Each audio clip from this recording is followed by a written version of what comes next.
أعوذ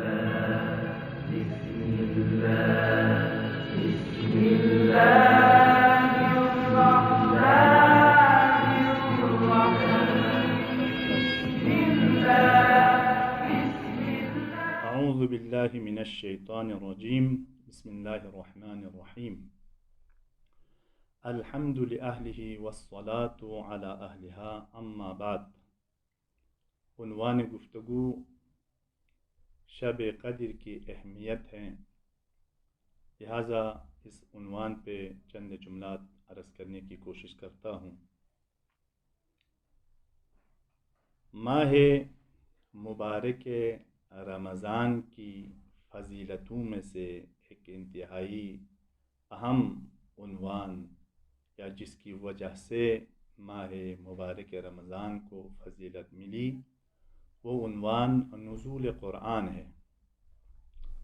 شہر رمضان الذی انزل فیہ القرآن، رمضان بابرکت مہینہ ہے، بافضیلت مہینہ ہے، 11 مہینوں میں سے انتہائی بابرکت مہینہ ہے۔ خطبہ شعبانیہ میں پیغمبر گرامی اسلام نے متعدد مقامات پر بیان فرمایا، قد اقبل الیکم شہر اللہ بالبرکۃ والرحمۃ والمغفرہ، ایسا مہینہ ہے، برکت والا مہینہ ہے، بافضیلت مہینہ ہے، رحمت لے کے آتا ہے۔ یہ ساری چیزیں بیان ہوا۔ اس کے بعد فرمایا کہ انفاسکم فیہ تسبیح نومکم فیہ عبادہ، سانس لینا تسبیح شمار ہوتا ہے، سو جانا نیند اس میں جو ہے عبادت شمار ہوتا ہے۔ عملکم فیہ مقبول، اعمال انسان اس میں قبول ہے۔ دعاؤکم فیہ مستجاب، جو بھی دعا کرے اس میں مورد قبول ہے، خدا کی بارگاہ میں دعائیں قبول ہوتی ہے، رد نہیں ہوتی ہے۔ اس مہینے کی عظمت یہ ہے، اس میں ایک قرآن کی آیت کی تلاوت اگر کریں گویا اس نے ایک قرآن کو ختم کیا۔ تو اگر کوئی ایک قرآن مکمل طور پر ختم کرے توفیق دے خدا نے، تو گویا اس نے 6632 یا 6666 آیتیں قرآن میں ہیں، 6666 قرآن کو ختم کیا۔ بہرحال اتنی فضیلت اس ماہ مبارک رمضان میں ہے۔ 11 مہینوں میں ایسا نہیں ہے، صرف ماہ مبارک رمضان میں جو ہم روزمرہ زندگی میں کہتے ہیں، خاص خدا کی طرف سے ایک پیکج ہے انسان کے لیے۔ اس میں با فضیلت انسان وہ ہے کہ اس سے جو ہے فضیلتوں کو سمیٹنے کی کوشش کریں اور ان فضیلتوں سے استفادہ کریں، اور اس مہینے میں زیادہ سے زیادہ خیر کمانے کی کوشش کریں۔ اور 11 مہینوں میں ایسا نہیں ہے، صرف ماہ مبارک رمضان میں۔ لیکن ماہ مبارک رمضان کی ایک فضیلت یہ بھی ہے کہ شہر رمضان، قرآن نے کہا الذی انزل فیہ القرآن، یہ نزول قرآن بھی ماہ مبارک رمضان کی فضیلت کو دوبالا کرتا ہے، مضاعف کرتا ہے، اس کی برکات کو اضافہ کرتا ہے، اس کی فضیلت کو مزید اس کی فضیلت میں اضافہ ہوتا ہے۔ کس وجہ سے؟ نزول قرآن کی وجہ سے، کلام اللہ کی نزول کی وجہ سے۔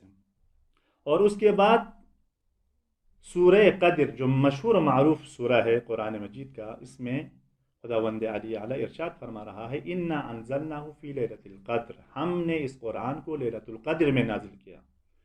تو جس آیت کا پہلے میں نے تلاوت کی اس میں فرمایا کہ قرآن ماہ مبارک رمضان میں نازل ہوا، اس آیت میں کہہ رہا ہے کہ شب قدر میں قرآن کو نازل کیا۔ بہرحال یہاں پر علماء فرماتے ہیں کہ قرآن کی 2 نزول ہیں، ایک نزول کا نام نزول دفعی ہے، ایک نزول کا نام نزول تدریجی ہے۔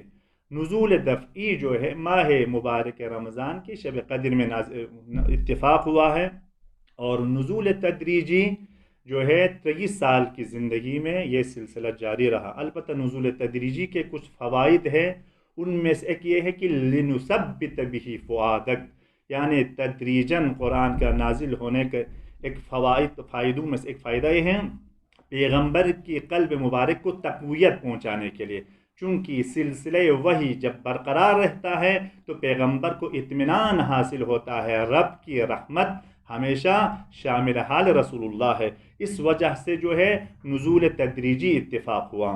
اور اسی طرح جو ہے جتنے بھی لوگ اس زمانے میں قرآن حفظ کرنا چاہتے تھے تاکہ لوگ حفظ کریں اور قرآن میں تدبر و تعقل کرنے کا موقع مل جائے۔ اس وجہ سے جو ہے تدریجاً نازل ہوا۔ نزول دفعی یہ ہے کہ ایک دفعہ ایک مرتبہ جو ہے قرآن قلب مطہر پیغمبر پر مفاہیم قرآن جو ہے پیغمبر کے قلب مطہر پر نازل ہوا تاکہ قرآن سے آشنا رہے۔ یہ اب سوال یہ ہوتا ہے کہ اسی سورے میں اِنَّا أَنزَلْنَاهُ فِي لَيْلَةِ الْقَدْرِ وَمَا أَدْرَاكَ مَا لَيْلَةُ الْقَدْرِ، سوال کے ذریعے انسانوں کے اذہان کو جگانے کی کوشش کر رہا ہے۔ وَمَا أَدْرَاكَ مَا لَيْلَةُ الْقَدْرِ، اور تمہیں کیا معلوم کہ لیلۃ القدر کیا ہے۔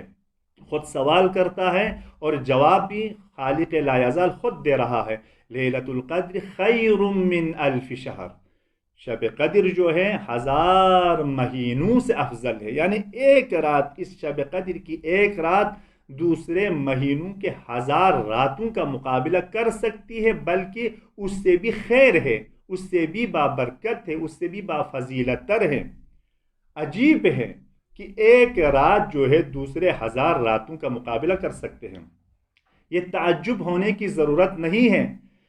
اب ایک اور روایت، اگر ہم اس روایت کی طرف توجہ کریں تو امیر المؤمنین کی عظمت کے بارے میں ضربۃ علی یوم الخندق افضل من عبادت ثقلین، علی کی ایک ضربت جن و انس کی عبادت سے بافضیلت تر ہے۔ وہاں پر علی کی ایک ضربت میں اتنی فضیلت تھی چونکہ خدا کی رضایت کے لیے، معرفت پروردگار کے لیے، دین اسلام کی آبیاری کے لیے علی نے وہ ضربت ماری، اور اس ضربت کی اتنی اہمیت تھی، اس کا اتنا وزن تھا جن و انس کی عبادت سے بافضیلت۔ اس شب قدر کو شب قدر کیوں کہا گیا ہے؟ قدر کی بہت سے علماء نے مانا کہ ایک تو یہ ہے کہ تمام مقدرات انسان یا مومنین کے جو سال بھر کے مقدرات تھے وہ اسی رات جو ہے وہ مقدرات جو ہے انسان کے لکھ دیے جاتے ہیں۔ اور ایک یہ ہے کہ بابرکت اور باعظمت والا مہینہ ہے۔ تیسرا علماء نے بیان فرمایا ہے کہ اس کی وجہ یہ ہے کہ یہ بابرکت کتاب جو ہے، بافضیلت قرآن جو ہے، بافضیلت ذات پر اسی رات نازل ہوا ہے۔ یہ قرآن جو ہے اتنی بابرکت والی کتاب ہے، یہ جو ہے قلب مطہر پیغمبر پر چونکہ بابرکت ذات ہے، پیغمبر کے قلب مطہر پر نازل ہوا ہے، اس لیے اس کو قدر کہا ہے۔ بعض نے کہا ہے اتنی بافضیلت ہے کہ ہم گن نہیں سکتے اس کی قدر و منزلت کو، اس وجہ سے اسے قدر کہا جاتا ہے۔ اور تیسرا نقطہ یہ ہے کہ اس کو شب احیا بھی کہتے ہیں، رات پر جاگتے رہنا، عبادت کرتے رہنا۔ اور اس میں کون سی عبادت بہتر ہے؟ کسی نے کہا دعا، بعض روایت میں کہا ہے استغفار، توبہ، زیارت امام حسین، بہت سارے اعمال اس میں ذکر ہوا ہے۔ سب سے بہترین عمل جو ذکر ہوا ہے وہ مذاکرہ علمی کے بارے میں بیان ہوا ہے۔ مذاکرہ علمی اور شبہ علمی اگر رفع ہو مطالعہ کر کے یا کسی عالم کی نشست میں بیٹھ کر، وہ سب سے فضیلت ہے۔ اور شب احیا کا بھی معنی یہی ہے کہ رات بھر صرف جاگتے رہنا، باتوں میں ٹائم پاس کرنا نہیں ہے، بلکہ شب احیا سے مراد یہ ہے، قرآن میں بھی ہے کہ وَأَنزَلْنَا مِنَ السَّمَاءِ مَاءً فَأَحْيَا بِهِ الْأَرْضَ بَعْدَ مَوْتِهَا، خدا کی طرف سے جو ہے آسمان سے باران رحمت کا نزول ہوتا ہے، مردہ زمین کو حیات ملتی ہے۔ اسی طرح 11 مہینہ انسان گناہ کر کے خدا سے فاصلہ ہوا ہے، دل پر مہر لگ گیا ہے، دل پر پردہ حائل ہوا ہے، دل و دماغ پر پردہ حائل ہوا ہے۔ آج کی رات توبہ و استغفار کر کے، دعا کر کے، گڑ گڑا کے خدا کی بارگاہ سے مغفرت حاصل کر کے ایک نئی زندگی اگر اس انسان کو مل جائے تو اسے کہتے ہیں شب احیا، جدید زندگی مل جاتی ہے۔ گناہگار انسان ایک بافضیلت انسان میں تبدیل ہو جائیں تو اس رات کو اس لیے کہا ہے شب احیا۔ والسلام علیکم ورحمۃ اللہ وبرکاتہ۔ اللهم صل على محمد وآل محمد، اللهم صل على محمد وآل محمد، اللهم صل على محمد وآل